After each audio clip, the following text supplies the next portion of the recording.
Cindy. Here with Life Coach Cindy Chavez. Today is Wednesday, December the 4th, 2019. It is 4 p.m. in New York, but wherever you are in the world, thanks for joining us for another episode of LOA Today, your daily dose of happy. And I'm happy to be back to doing this again with Cindy after a couple weeks off, but we spoke before the podcast, and you told me you had a great holiday. I'm glad to hear that. I know I did too. I hope our listeners did. But quiet, you said it was. Quiet is something that is not often associated with the Thanksgiving holiday. So.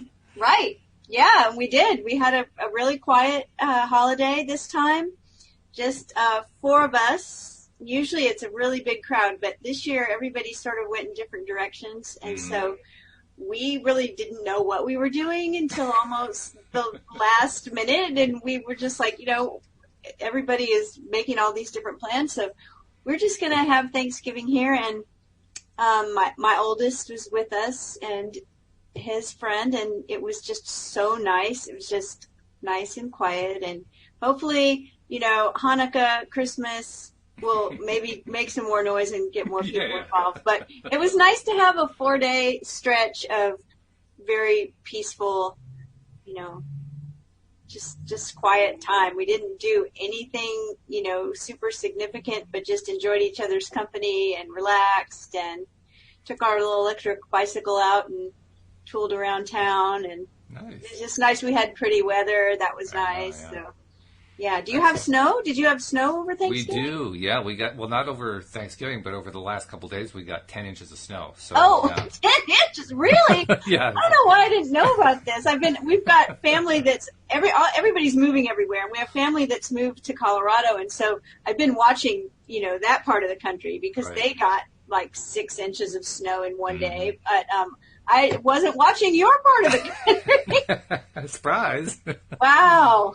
It was one of those things too. They were, you know how it is. They can change. It's going to be 3 to 5 inches. No, it's going to be 8 to 10. No, it's going to be 6 to 9. It was like all over the place. And the last we heard was that it was going to be 3 to 6, and we woke up to 10. So. Oh, so how do you prepare for that? Do you have to do like what we do when we have a hurricane coming, and that's like just make sure you're stocked up on everything and make sure the tank is full of gas? I don't know, because. I mean, there's always that risk of a power outage, but. Right. It's. I don't even worry about it anymore, to be perfecly honest. Really? I mean, I know that the shelves of the supermarkets get cleared out every time that there's some storm coming. But actually, now that I think about it, we knew the storm was coming on Sunday and Monday, and on Friday, Louise and I were out. There was a special event here in town, in the town of Simsbury, Connecticut, called Simsbury Celebrates, which is basically where they have all these really cool outside activities for kids to do in the cold of December, but it's like Christmas-related stuff and winter-related stuff, and people are serving hot chocolate, and hot apple cider, and so there's plenty of ways to keep warm. But it's just a very popular event. Lots and lots of people come out to it. So we're out doing that, and then we're running around after that doing some errands, and we stopped off at a grocery store to pick up one item. And Louise says, "Is there anything else we need while we're here?" And I said, "Well, the storm's coming. Maybe we should do our shopping." "Oh, okay." So we just went and did our shop. It was so easy. There was no stress to any of it. Nice. At all. Yeah. And then we got home and learned that the next couple of days that all of a sudden the whole thing got ramped up. I mean, it just kind of flowed. Yeah. Which is what's supposed to happen. When you're in that good vibrational place, that's what's supposed to happen, right? That's nice. Yeah. And that's exactly what was happening. We didn't sweat it. We didn't get worried about it. We just said, "Oh, okay, storm, big deal. Not going to let that one ruin our day." And it didn't. And in fact, Louise loved it because she loves the first snow of the year. I mean, she gets excited. She goes out and jumps up and down. I mean, she'll throw snowballs. I mean, she just has a great time with the first snow of the year. So, Well, that's nice. I'm glad you got everything done and it was easy and, wasn't one of those times where you walk into the grocery store, wait, there's a storm coming, and then you walk in and realize everything's wiped out. It's like, oh, empty shelves. Yeah, no, this is much better. Just flow along with it. Well, I think that was law of attraction again. We were actually there a couple days before the storm, so people hadn't had a chance to get there to clean out the shelves. Yeah. So everything we wanted was just right there. There was no issue at all. It was so simple. Perfect. How are the cats doing? Joy's having a little time of it because he is so used to being outside. He's been getting a lot of TLC because it's hard for him. Yeah, I know he doesn't like the snow, and he does love to be out there. So Absolutely, yeah. Aw. And plus, Well. we had that little incident last winter, and I think that has kind of stuck with him in his mind. So he doesn't It stuck with me, and all I did was hear about it. hear about it, right? It stuck with Louise too. She didn't even want to be remembering it again. Right. But yeah, I think it kind of affected him too. So he's been getting a lot of lap time. Let's put it that way, which is very unusual. So it's working for him on some level. It's working. That's right. That's right. So we've got a brand new book to start today. Absolutely. Well, Neville Wednesday's Neville Day. If we weren't doing something Neville on Wednesday, I think we lose half of our fans. But no, it's great. We do have more books left too. We have a couple more books left, and then we'll figure out what we'll do after that. But Yeah. So what about announcements? well, the newest announcement that I've been doing the last few days is that of the resurrection, I guess you might call it, of the Pivot Pals group on Facebook, where we are inviting people in, and listeners are starting to come in, basically inviting people in to join us in sharing with each other little vignettes, to use our word, little vignettes that we're trying to use to attract things into our lives. And I've got to tell you, our people are really creative. Our listeners are very, very, Jeffrey in particular. Jeffrey, of course, who's like our main live streamer. Hello, Jeffrey. And by the way, my live stream isn't working properly, so I can't actually see the live stream. But I'm sure Jeffrey's there because he's always there. Jeffrey is a master, an absolute master at infinite level of detail of his vignettes. I mean, that's excellent. Really in depth. Yeah, Yes. You can feel it. You can taste the flavors. You can see the colors. I mean, it's just so well thought out. So the bar's been set kind of high. It doesn't mean that everybody else has to meet that bar. I'm just saying, if you want to have an idea of how to put a vignette together, just read Jeffrey's vignettes. He does That's a great job awesome. of them. Yeah. Really, I think really that's wonderful. In the way that we talk so often about stories, how stories make such an impact. Mm-hmm. I think it's because it helps us, really have a concrete idea of how something plays out. Mm-hmm. And so we can relate to them because we Yes. all have our own stories, right? And so in the same way, I love to hear about a vignette somebody's created because it gives my creative part of my brain more ideas of how to do this. Exactly. Yeah, I love it. So that's fantastic. Other people have been following the cues. I put in 2 or 3 different vignettes. Jeffrey's put in a few, and some other listeners who are names that I don't recognize, but they tell me they've been listening for months or even years. They're putting in some really cool vignettes too, which is great. I'm loving awesome. it. I need to get over there and put mine in there. So Yeah. So anybody, feel free to just do a search on Facebook for Law of Attraction Pivot Pals, and we'll let you into the group, and you can start participating. And the general theme that we're following is you post a vignette, or anyone can post a vignette, and we're wanting everybody to go in and weigh in on, I love that, congratulations, help build the energy of it, and so forth. And then we're strongly suggesting, once you post a vignette, go back and revisit it the next day, and then the next day, and the next, and the next, because that's the activity, right? We want to be doing this as a daily activity to keep reinforcing Practice, our subconscious mind, to practice it, right? So that's really why I resurrected the group. I figured, what better way to do it in a very safe environment, because it's a private group. Right. It's a safe place, so you know that you're not going to get, ragged on for, you're doing that LOA stuff, Yeah. It's all going to be 100% supportive. So Every time I hear you say you resurrect the group, I'm like, you really have been reading Neville, huh? Yeah. And you hear that coming out of my mouth, absolutely. Right? I have to say, as we go into this book, and you and I have both told our listeners this before, over and over, probably. It might get like broken record, but neither one of us are Christians. Right. And the fact that Neville was so heavily laden with scripture, some books more than others, was the thing that kept us both from really diving into Neville at some time. It's true. Time passed. And then at some point, I just decided I guess it was long enough for me and my separation from some of these beliefs that I didn't have such an emotional charge around them anymore. And I was like, I'm just going to read this because I was getting so much out of some of his stuff that was less, full of Bible verses, that I just wanted to see what he was saying. And I also understood that everything he's using is always so metaphorical and so not literal that I was like, you know what, I can do this. And then you and I did a book or two, and we talked about this many times about, I know. It's like, and I still get sometimes when we're in a book that I'm just reading all of these Bible verses from the Christian Bible, I want to kind of laugh because it's like, if you would have told me 10 years ago I would be doing this, I would have just said, no way. There's no way. But it goes to show you, if we keep an open mind about how we interpret things, and like I have been saying a lot lately, I rarely really say I believe anything anymore. People will ask me when I'm their coach, do you believe whatever? Do you believe this or that? And my answer has been, I don't really believe anything. I just like to entertain certain possibilities. And if you recognize that that's a really good place to be sometimes, right? To just say, I'm not saying whether I believe this or not, but I'm going to entertain the possibility that it might be true. That really unlocks something in your subconscious that has a resistance to believing or not believing something. It's like, you know what?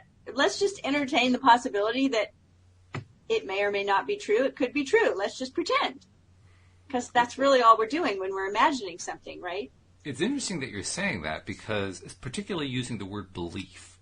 And I say that because for me, belief was kind of along the lines of what you were just describing. It was one of those boogeyman words, like I didn't want to have anything to do with a belief. It was too close to religion for me. Yeah.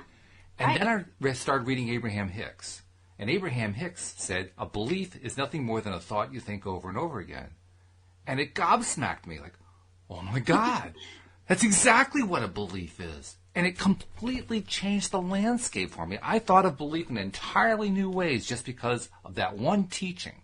So now, later on, you and I start looking at Neville Goddard. Oh, there's all that Bible verse stuff and so forth. Yeah, but I feel differently about beliefs now. Sure, I haven't, rejoined the church or anything like that. But for me, a belief is an entirely different animal at this point. Right. So because of that, because I was able to shift it into something, I pivoted my belief about belief to a different thing, Yeah. And in the process of making that pivot, all of a sudden, just thinking about a belief felt better. It felt much more within my control. It fit my whole spiritual, philosophical scope a whole lot better. And I knew that I was reading an author who himself treated scriptural writing completely differently from the way the church does. So now, all of a sudden, it was accessible to me. I found a way to let it in a way that I could handle. And that's really all it's about. Yeah, right. And that's why I'm saying it's sometimes I guess this is maybe not just for me to say, but for, people to hear as well, is that whether or not you believe this, in any certain way, it's sort of not important at this point. It's just like, okay, I'm willing to hear this and see if it's, if it's a valid potential for me to think about. That's all. So that helped me a lot too. The way you said that, I don't remember exactly how you said it, but the gist of it was, I usually answered that I don't really believe. I consider possibilities. Yeah, I'm willing to entertain the possibility. Yeah.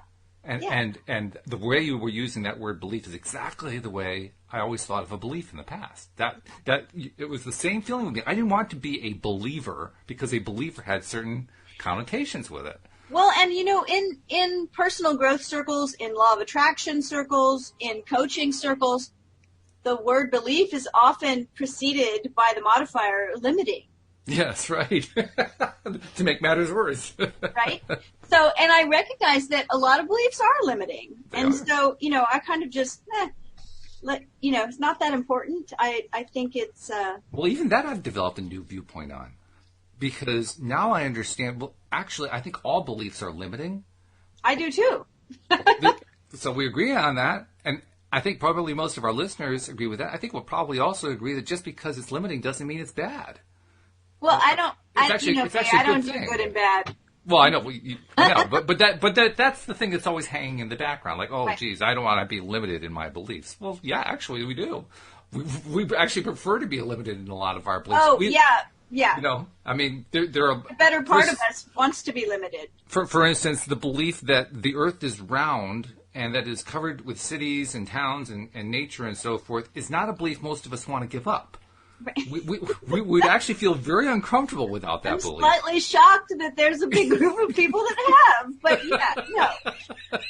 Right, exactly. So limiting beliefs are great. Yeah.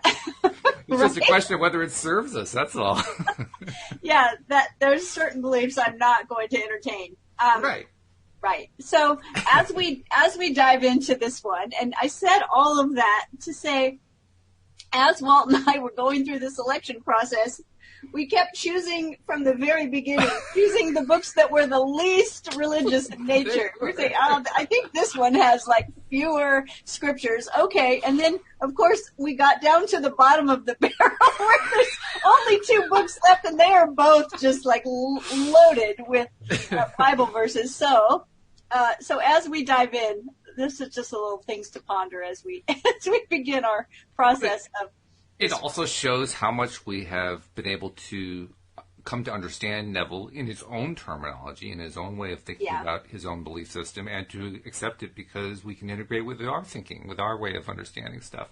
So we've actually, by looking at these books now, we're basically saying, okay, we've done some growing, we've done some building. Yes, and you know what else is that I can say from years of experience in religious systems, especially in the systems that are more towards the fundamentalist end of the spectrum, is that one of the things that happens to people in any kind of fundamentalism, and you and I've talked about this before, I see fundamentalism creeps in everywhere. It's in LOA, it's everywhere, right?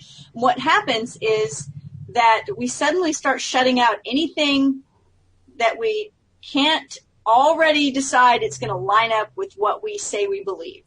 So it's like, oh, I'm not going to read anything that person writes. They don't believe what I believe. Mm-hmm. And we become so narrow in what we will accept. And I didn't want to be doing the same thing again with saying, oh, no, I don't believe Christianity, so I'm not going to read this. Because then I'm right back in that place of rejecting everything that isn't just like me. Yeah. So I'm like, no, let's just dive in and see what he has to say. And we've gotten a lot out of it. It's been very useful. Very good information. Very true. Yeah. So this book has 9 chapters. I have no idea how fast we'll get through it. Sometimes one chapter has taken us an eternity, and other times we've zipped through.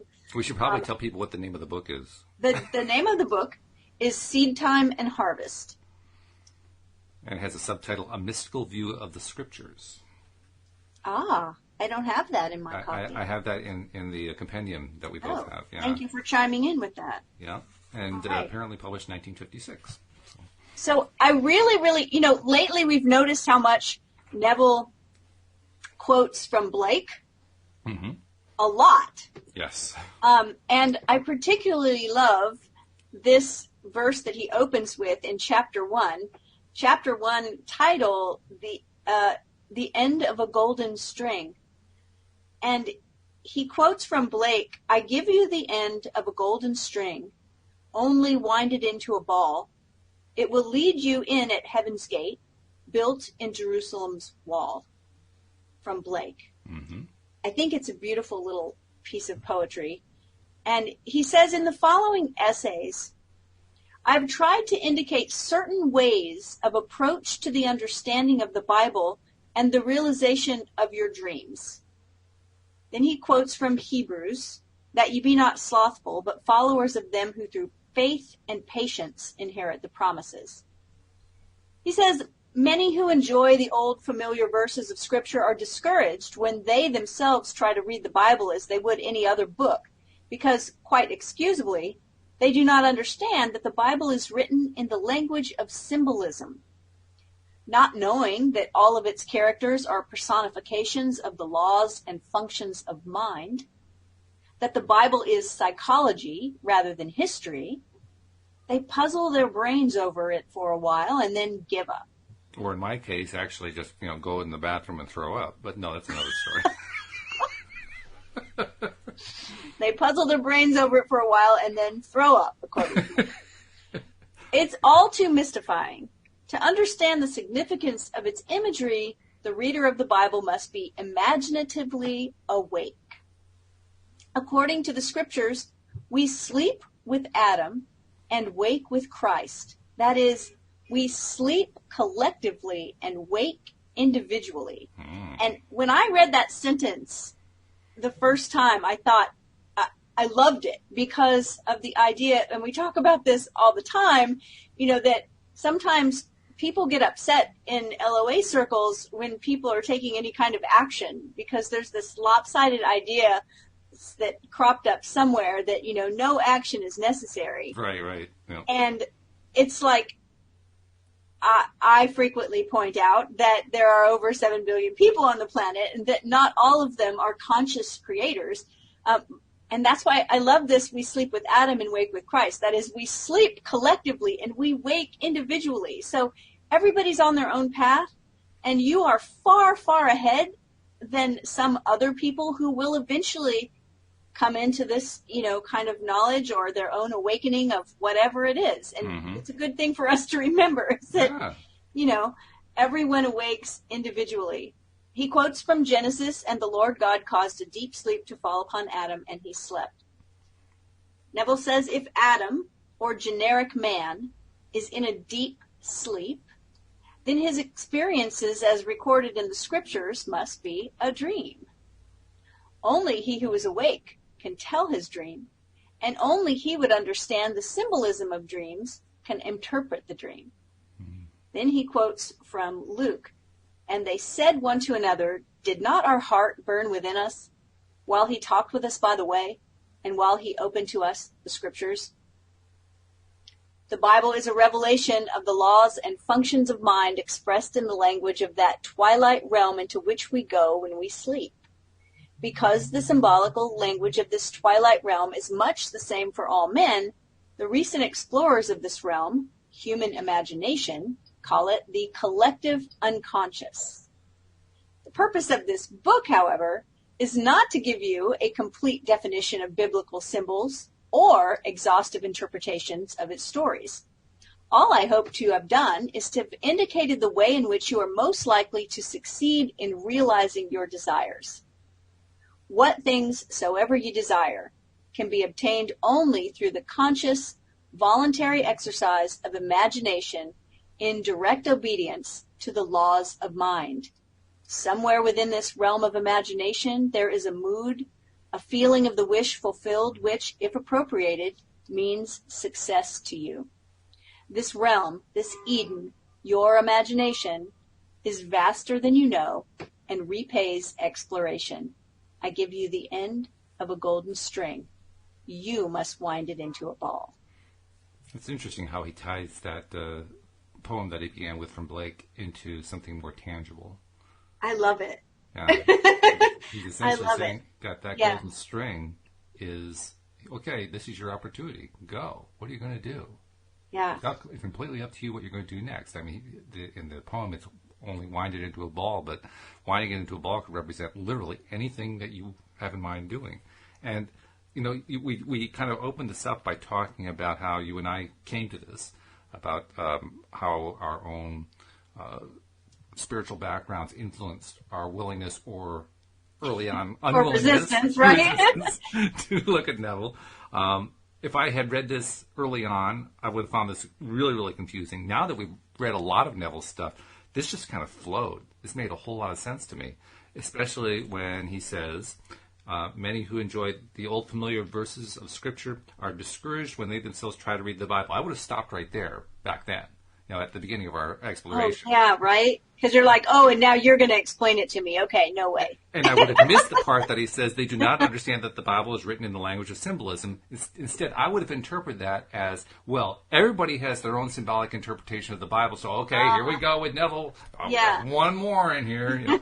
Not at all what he meant. But that's right. The kind of the danger of language in a sense.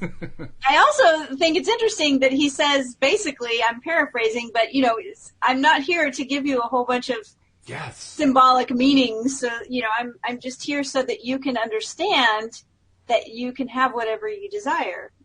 I want you to understand how to do that. And so that's what I'm doing. I thought that was very interesting that he didn't want to give us the decoder ring, it sounds like. Which is, I don't think he is refusing to give us the decoder ring. I think what he's refusing to do is to write the entire glossary. Well, and set it in stone. You know what I'm saying? Set it in stone. Yeah. He's like, no, you don't need to know that. You just need to be able to use your own imagination. Yeah. He's essentially saying, don't worry about what all that stuff says in the Bible. Just, don't even drive yourself nuts with that. There's only one thing you really need to get out of it. Here's how you can reach your heart's desires. That's what you need to know. He also has many times said, that I can explain my own experiences to you. Mm-hmm. And no one else can, you have to have your own experiences. Yes. Right? And so I feel like that's what he's saying here too, is look, I'm not going to give you a big rundown of every single symbol and what it means to me. Like, I want you to use your imagination here. It's kind of like, do the work. I'm not going to do the work for you, and I don't want to burden you with a bunch of definitions. I just want you to understand this one thing. Exactly. Yeah.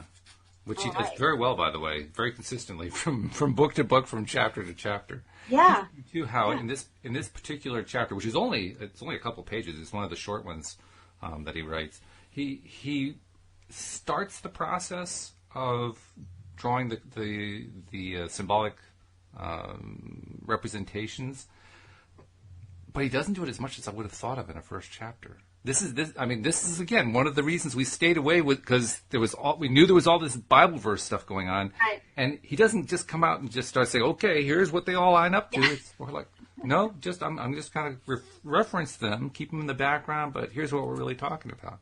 Yeah. Not what I would have expected. I know, me either. But I think he's going to hit us harder in the next chapter. He probably will. But he's being nice to us, is what he's doing. So this chapter, and I think these are all separate essays. That's what it sounded like in his introductory chapter. He says the purpose of these essays. This one is called The Four Mighty Ones. He begins with a quote from Genesis, "And a river went out of Eden to water the garden, and from thence it was parted and became into four heads." Then he quotes from Ezekiel, "And everyone had four faces." And then he quotes from Daniel, "I see four men, loose, walking in the midst of the fire, and they have no hurt, and the form of the fourth is like the Son of God." And then he quotes from Blake, "Four mighty ones are in every man." The four mighty ones constitute the selfhood of man, or God in man. There are four mighty ones in every man, but these four mighty ones are not four separate beings, separated one from the other, as are the fingers of his hand. The four mighty ones are four different aspects of his mind, and differ from one another in function and character, without being four separate selves inhabiting one man's body. The four mighty ones may be equated with the four Hebrew characters, Yod, He, Vav, He, from right to left, which form the four-lettered mystery name of the creative power, from and combining with itself the past, present, and future forms of the verb to be. I'll say something that those four letters are called the Tetragrammaton, and they are supposed to be the name of God, but he puts in brackets. I don't know if you have these brackets. He says Yahweh, or even occasionally Jehovah. And of course, most people have heard those particular pronunciations. But in Judaism, that word is not spoken because no one knows how to pronounce it. And so we don't pronounce it. It doesn't get pronounced. And so the characters, Yod He, Vav He, are often substituted with the word Adonai, which means Lord. And it's called the Tetragrammaton. So just a little bit of background for that. Interesting. He says, here he goes. The Tetragrammaton is revered as the symbol of the creative power in man. I am. The creative function reaching forth to realize in actual material phenomena qualities latent in itself. We can best understand the four mighty ones by comparing them to the four most important characters in the production of a play. Now he's going to quote, is this Shakespeare? All the world's a stage, and all the men and women merely players. They have their exits and their entrances, and one man in his time plays many parts. As You Like It, Act 2, Scene 7. The producer, the author, the director, and the actor are the four most important characters in the production of a play. In the drama of life, the producer's function is to suggest the theme of a play. This he does in the form of a wish, such as, I wish I were successful. I wish I could take a trip. I wish I were married, and so on. But to appear on the world stage, these general themes must somehow be specified and worked out in detail. It is not enough to say, I wish I were successful. That is too vague. Successful at what? However, the first mighty one only suggests a theme. The dramatization of the theme is left to the originality of the second mighty one, the author. In dramatizing the theme, the author writes only the last scene of the play, but this scene he writes in detail.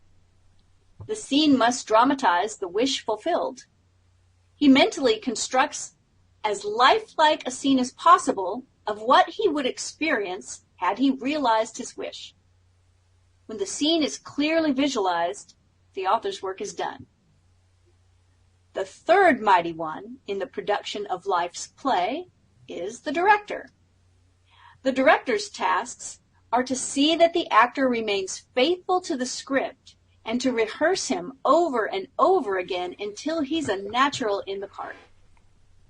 This function may be likened to a controlled and consciously directed attention, an attention focused exclusively on the action which implies that the wish is already realized. The form of the fourth is like the Son of God, human imagination, the actor.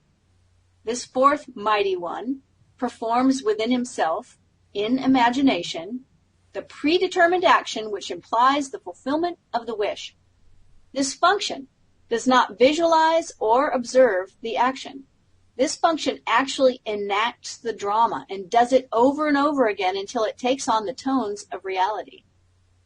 Without the dramatized vision of fulfilled desire, the theme remains a mere theme and sleeps forever in the vast chambers of unborn themes. Nor without the co-operant attention, obedient to the dramatized vision of fulfilled desire, will the vision perceived attain objective reality. The four mighty ones are the four quarters of the human soul. The first is Jehovah's King, who suggests the theme. The second is Jehovah's servant, who faithfully works out the theme in a dramatic vision. The third is Jehovah's man, who was attentive and obedient to the vision of the fulfilled desire, who brings the wandering imagination back to the script 70 times 7. The form of the fourth is Jehovah himself, who enacts the dramatized theme on the stage of the mind. Let this mind be in you, which was also in Christ Jesus, who being in the form of God, thought it not robbery to be equal with God. A verse from Philippians. The drama of life is a joint effort on the four quarters of the human soul. All that you behold, though it appears without, it is within, in your imagination, of which this world of mortality is but a shadow. Can we just stop for a moment, because there's a lot of good stuff here that I want Yes. to tie because this is actually the first chapter was short. This chapter is fairly lengthy, so it is. I want to make sure we don't miss this part, because he lays out the four heads, if you will, the four mighty ones, and the first way he lays them out two different ways. The first way is as the producer, the author, the director, and the actor. The producer being the one who establishes the wish. The director, what's that? Yes, I'm agreeing with you. Oh, you're agreeing. Okay. The director being the one who essentially, I'm sorry, the author, I skipped one. The author being the one who writes the end of the play, writes the last scene of the play. The director being the one who essentially drives the script. I mean, that's my way of saying it, but that's what I have always seen a director being the person who does, and as he says, this function may be likened to a controlled and consciously directed attention. And then the fourth being the actor. So there's one metaphor, one set of symbols: the producer, author, director, and actor. And then he brings in a second set of symbols.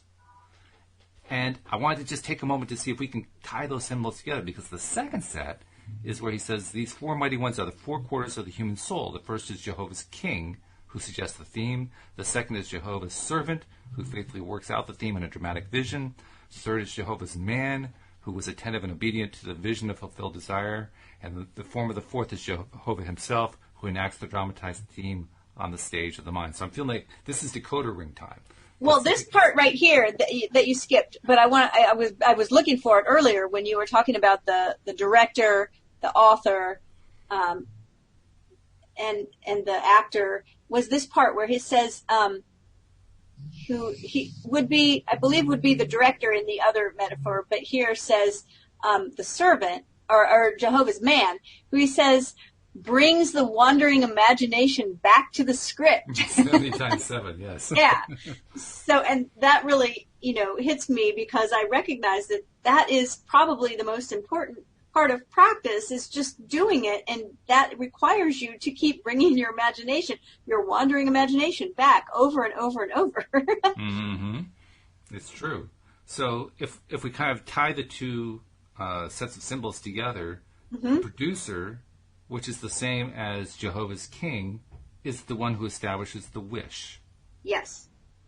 The author, who is the same as Jehovah's servant, interesting thing there, the author being the servant, is the one who faithfully works out the theme. In other words, creates that final scene, that final vignette, as you and I like to talk about it. The director is the equivalent of, how does he phrase it?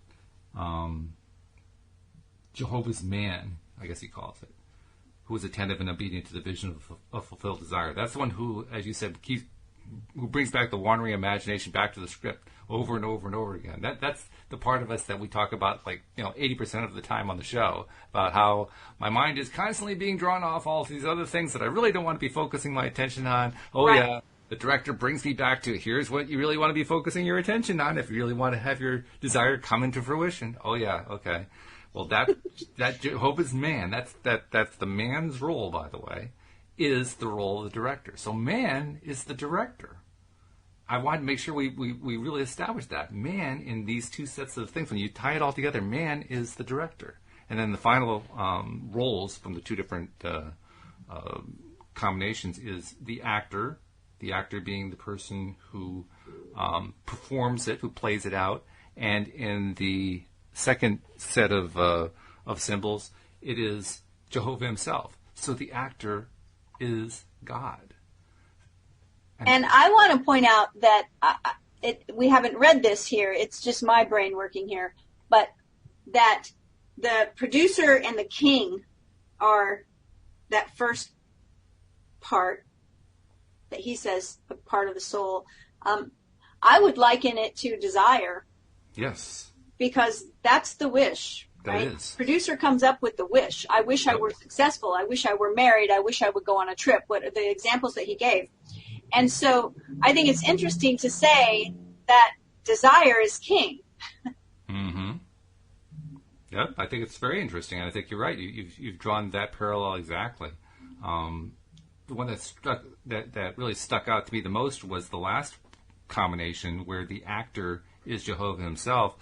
So often, and I think this kind of ties back to what we talked about earlier about how we both have our own religious experience backgrounds that formed our way of thinking quite differently from many of our peers.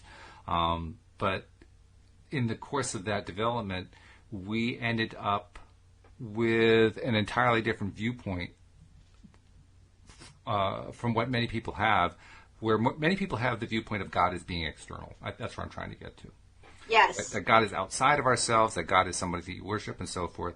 And in these two sets of symbolic structures, he really very quite clearly states that the actor is God. And who's the actor? It's us. It's right. An aspect of our soul.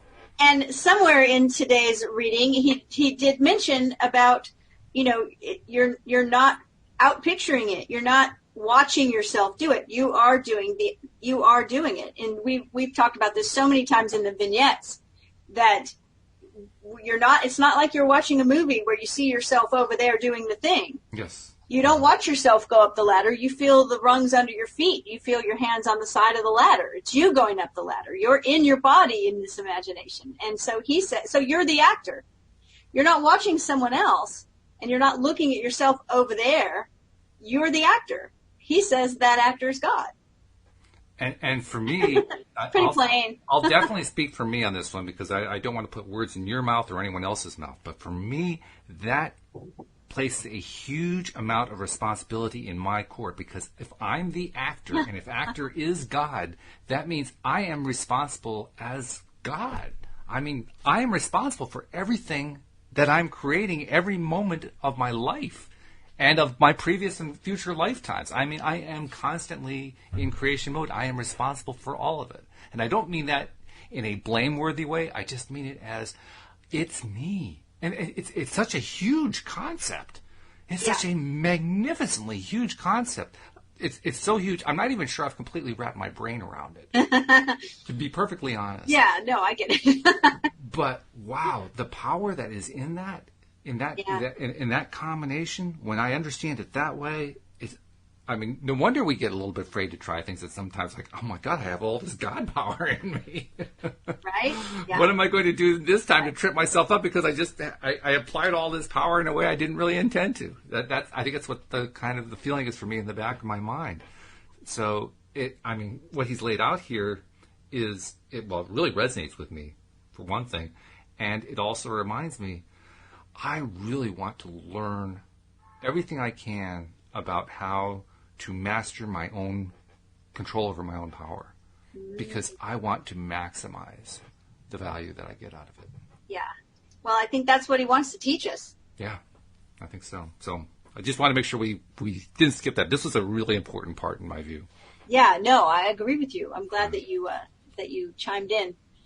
All right, let's see where he goes with this. He says, all that we behold is a visual construction contrived to express a theme which has been dramatized, rehearsed, and performed elsewhere. What we are witnessing on the stage of the world is an optical construction devised to express the themes which have been dramatized, rehearsed, and performed in the imagination of men. The four mighty ones constitute the selfhood of man, or God in man, and all that man beholds, though it appears without, are but shadows cast upon the screen of space, optical constructions contrived by selfhood to inform him in regard to the themes which he has conceived, dramatized, rehearsed, and performed within himself. The creature was made subject unto vanity, that he may become conscious of selfhood and its functions. For with consciousness of selfhood and its functions, he can act to a purpose. He can have a consciously self-determined history. Without consciousness, he acts unconsciously and cries to an objective God to save him from his own creation. Exactly what we just talked about. Right? And he quotes from Habakkuk, O Lord, how long shall I cry, and thou wilt not hear? Even cry out unto thee of violence, and thou wilt not save. Neville says, when man discovers that life is a play which he himself is consciously or unconsciously writing, he will cease from the blind self-torture of executing judgment upon others. True. Instead, he will rewrite the play to conform to his ideal, for he will realize that all changes in the play must come from the cooperation of the four mighty ones within himself. They alone can alter the script and produce the change. All the men and women in his world are merely players and are as helpless to change his play as the players on the screen of the theater to change the picture.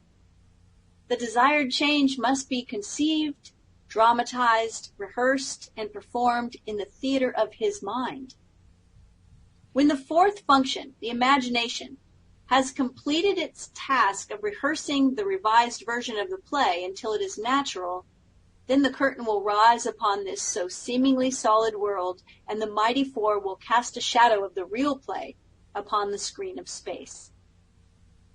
men and women will automatically play their parts to bring about the fulfillment of the dramatized theme.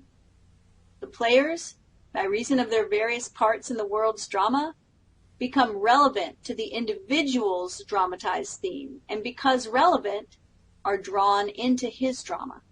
They will play their parts, faithfully believing all the while that it was they themselves who initiated the parts they play. This they do because, and he quotes from John, "Thou, Father, art in me, and I in thee. I in them, and thou in me." I am involved in mankind. We are one. We are all playing the four parts of producer, author, director, and actor in the drama of life. Some of us are doing it consciously, others unconsciously. It is necessary that we do it consciously. Only in this way can we be certain of a perfect ending to our play. Then we shall understand why we must become conscious of the four functions of the one God within ourselves, that we may have the companionship of God as his sons. I want to stop once again because, and I'm jumping back a few minutes because you read quite a long section there, and there's one thing that has just been sticking in my mind. I'm going to go back to where it says, when the fourth function, the imagination, has completed its task of rehearsing the revised version of the play until it is natural, then the curtain will rise upon this so seemingly solid world, and the mighty four will cast a shadow of the real play upon the screen of space. He read that phrase, the fourth function. I realized, okay, well, we've been doing fours. We've been doing groups of fours. We've been doing the director, author, actor, and producer. We've been doing the four different variations of God. Here, the fourth function is imagination. And I realized, again, he was doing a Neville decoder ring thing. He was connecting God. Actor with God with imagination. The actor is the imaginer. The actor, not the producer, not the director, right. Not the author, the actor. And if there's anything that answers the question or answers the objection even of those who say, well, I should be able to just attract it, I shouldn't have to do anything, that answers it. Acting is where we do our imagining. Acting is the place where all the imagination happens. If you try to imagine without acting, you're basically cutting off your power. Well, and the other thing that I see that happens that Neville hasn't mentioned yet here, but once we begin acting out in our imagination, but with us as the actor acting it out, it changes who we are in real life, for lack of a better term that comes to mind right now. But once we get up from our imagination and we open our eyes and we begin to go about our daily life and our day-to-day activities, we'll be doing it as that actor. We'll be doing it as a different person because that role that we're playing becomes so real that suddenly those are the shoes that we're walking in. And everything is different then. So it starts to play out in the actions that we take in our everyday life. There's more acting, more action, not just meditating. Right? It all starts to play out. It's interesting you should use that word, meditating, too, because yesterday Dan Mangena, who's one of our news co-hosts, says he's been recommending to his followers lately, stop meditating. Not that he thinks that meditation is a bad idea, but just you're spending too much time in the meditation. Go on to the acting part. Do that part next. There's a balance there, for sure. All right. So he closes out this section that we just read with a quote from Angelus Silesius that says, "Man should not stay a man. His aim should higher be. For gods will only gods accept this company." And now I think Neville's going to tell us a story. I love this. Cool. In January of 1946, I took my wife and little daughter to Barbados in the British West Indies for a holiday. Not knowing there were any difficulties in getting a return passage, I had not booked ours before leaving New York. Upon our arrival in Barbados, I discovered that there were only 2 ships serving the islands, one from Boston and one from New York. I was told there was no available space on either ship before September. Ooh. As I had commitments in New York for the first week in May, I put my name on the long waiting list for the April sailing. A few days later, the ship from New York was anchored in the harbor. I observed it very carefully and decided that this was the ship we would take. I returned to my hotel and determined on an interaction that would be mine were we actually sailing on that ship. I settled down in an easy chair in my bedroom to lose myself in this imaginative action. In Barbados, we take a motor launch or rowboat out into the deep harbor when we embark on a large steamer. I knew I must catch the feeling that we were sailing on that ship. I chose the interaction of stepping from the tender and climbing up the gangplank of the steamer. The first time I tried, my attention wandered after I had reached the top of the gangplank. I brought myself back down and tried again and again. I do not recall how many times I carried out this action in my imagination until I reached the deck and looked back at the port with the feeling of sweet sadness at departing. I was happy to be returning to my home in New York, but nostalgic in saying goodbye to the lovely island and to our family and friends. I do recall that in one of my many attempts at walking up the gangplank, in the feeling that I was sailing, I fell asleep. After I awoke, I went about the usual social activities of the day and the evening. The following morning, I received a call from the steamship company requesting me to come down to their office and pick up our tickets for the April sailing. I was curious to know why Barbados had been chosen to receive the cancellation and why I, at the end of a long waiting list, was to have the reservation. But all that the agent could tell me was that a cable had been received that morning from New York offering passage for 3. I was not the first the agent had called, but for reasons she could not explain, those she had called said that they now found it inconvenient to sail in April. We sailed on April 20th and arrived in New York on the morning of May the 1st. In the production of my play, The Sailing on a Boat That Would Bring Me to New York by the 1st of May, I played the 4 most important characters in my drama. As the producer, I decided to sail on a specific ship at a certain time. Playing the part of author, I wrote the script.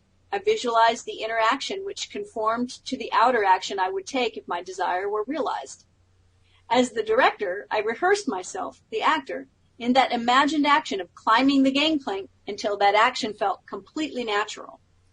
This being done, events and people moved swiftly to conform in the outer world to the play I had constructed and enacted in my imagination. I saw the mystic vision flow and live in men and woods and streams until I could no longer know the stream of life from my own dreams. George William Russell. I love that story. That's a fabulous story. And amazing? I love it for a lot of reasons. I love it because it does a great job of illustrating his use of the 4 of the author, the director, the producer, and the actor.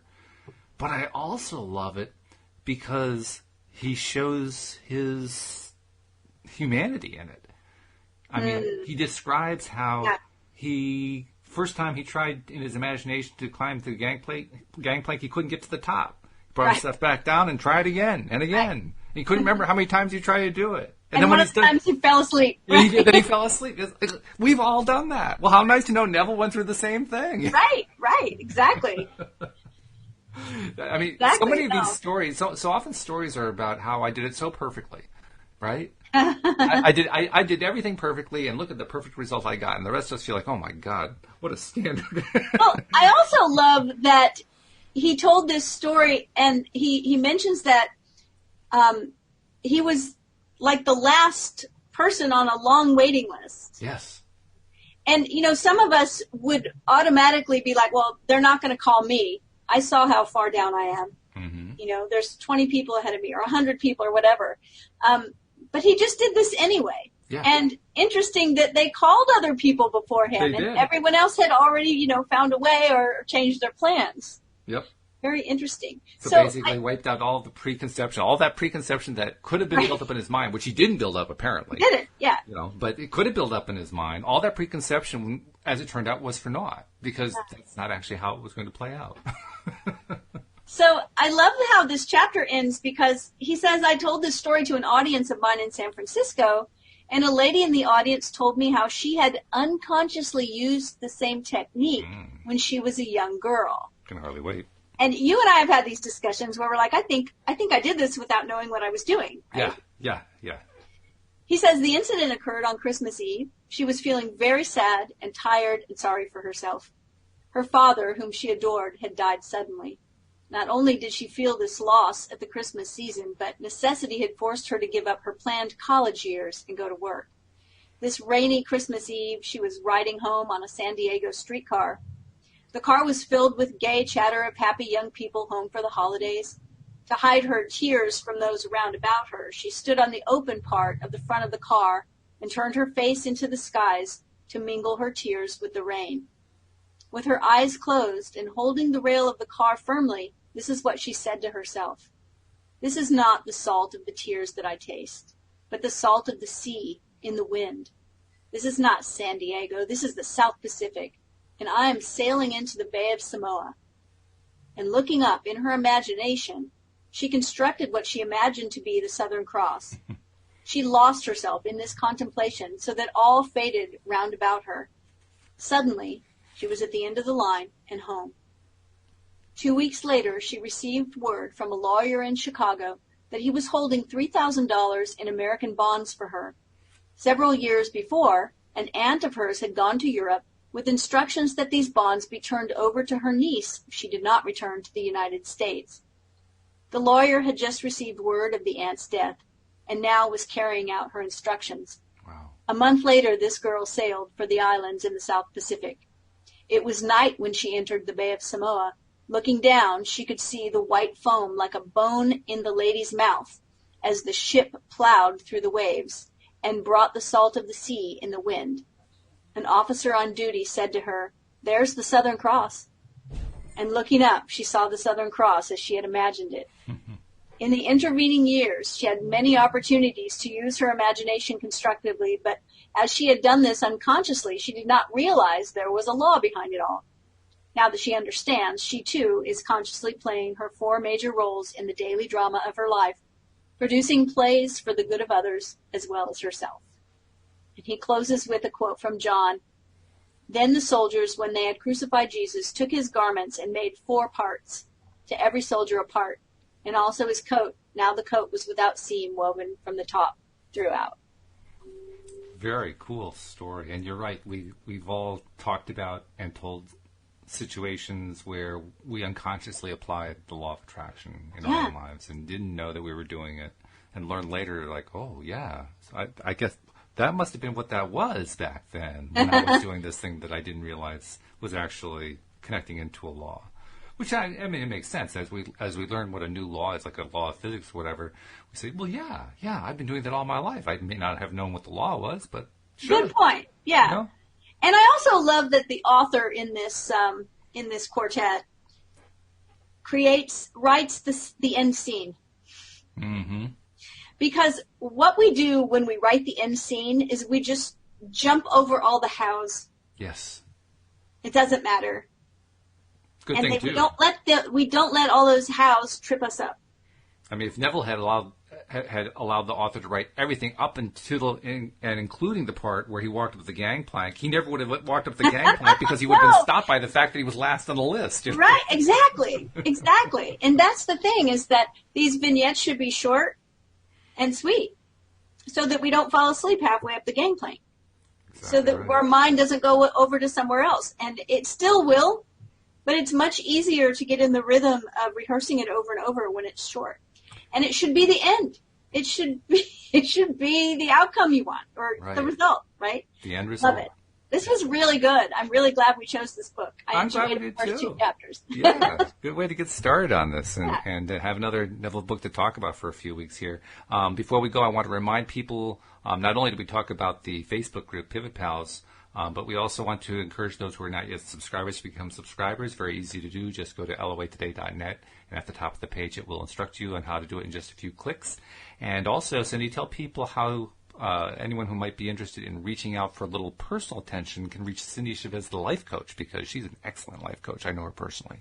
Thank you. I would love you to reach out. You can find me at my home on the web, cindychavez.com, CINDIECHAVEZ.com. I hope you'll come by and give me a shout.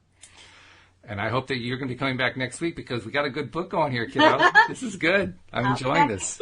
Yeah, sounds great. Thank you, live streamers. I'm sorry I couldn't interact with you. I'll get that fixed for next time. Thank you to our podcast listeners as well. We'll see you all next time here on LOA Today.